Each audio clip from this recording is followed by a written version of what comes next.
fellow YouTubers. This is King5 and today's video is going to be more or less a rant, not really a review. This video is a response to the video made by ASTKilo23. It's called The Outrageous Airsoft Report by King5 News, based out of Washington. Investigative reporter Chris Ingalls. I watched this video and was very displeased and upset about it.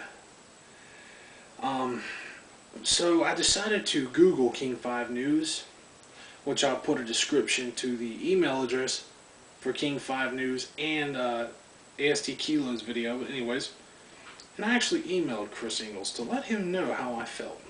And this is what he replied. He said, "Thanks for your email related to my recent Airsoft story. I truly appreciate your feedback, even though we might not agree on a few things. This is the first time I've ever had a video response to one of my stories. Very cool." Okay, first off, ASTKilo23 talks about how he needs to have better investigative abilities, that how his story has more holes and gaps in it than a slice of Swiss cheese. Dude, seriously, the video, if he's watching this, it was not made to praise you. It was actually made to show how asinine you really are. You need to get your investigative story, your facts straight. Anyways, I know it must be tough to see a sport that you care about chopped up in the form of a news story. And this is the part where he hangs himself. All of you guys know much more about it than I do. You just blatantly admitted that you're ignorant to the sport. Right there in that sentence. You just told us that you blatantly don't know nothing about it. You're investigating a story you have no clue about. If you're going to investigate, if he was going to investigate a story like this, he would, in my opinion, he would need to go straight to, I know there's a forum in Washington that has airsoft players.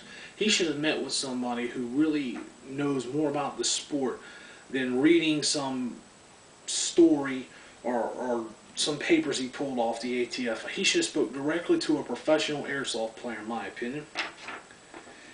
Anyways, continue on. However, I never looked at the sport as some sort of attack on the sport of airsoft. Well, I do, and so do all the other people watching this video. This simple point of this story on some levels is that the sport has become too real. Well, then that's kind of the whole point of why they're releasing gassed M4s, so that it becomes more realistic. We don't want to be shooting each other with real ARs. We wouldn't have no one to play with. We'd all be in prison. And more or less, the gas-operated M4s are more or less for training purposes, really more than anything. I think a soldier would get more training out of a gas-operated M4 than one that has a gearbox. That's just my opinion. And sure that we didn't miss the part. I'm sure that you didn't miss the part of the story that says the ATF has declared that some of these guns are actual firearms in the eyes of the law. You know, it's like George Carlin once said. They're trying to ban real. It's like the country ignores real guns and they're trying to go after airsoft. What in the world? I mean, is it the government is so busy, so just bored, excuse me, that they've got to attack the airsoft industry? Okay, that's ridiculous. I mean, it's a BB gun, okay? Okay, we described some of these offending guns as all metal, costing about $400 and ultra realistic. Yeah, you definitely, when you buy a high quality M4, mostly, and that's another thing that gets me, most high quality gas blowback M4s run between $500, $600, $700. And that's what you're going to pay if you want a good high quality full metal M4. You're going to pay upwards of $500 or more. Continuing on, I don't think anyone mistakes these kids with clear plastic Big 5 guns for that type that is a firearm.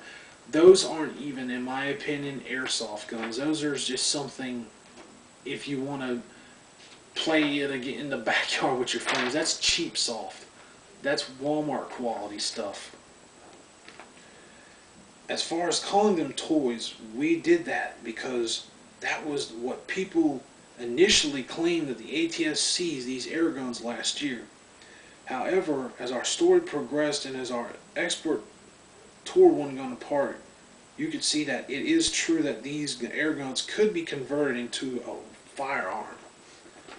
Highly unlikely. The reason being, even the high quality receivers that are on some of these gas blowback M4s, in my opinion, generally cannot take the pressures that generate from a 5.56 cartridge.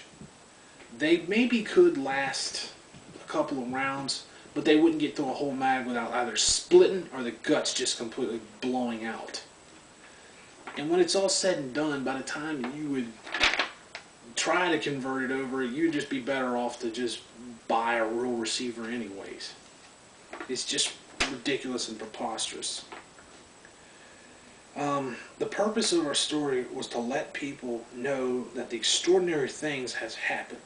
The gun regulators of this country have branded some airsoft as firearms. To us, that's an issue that's worthy of public discretion both inside and outside of the airsoft community.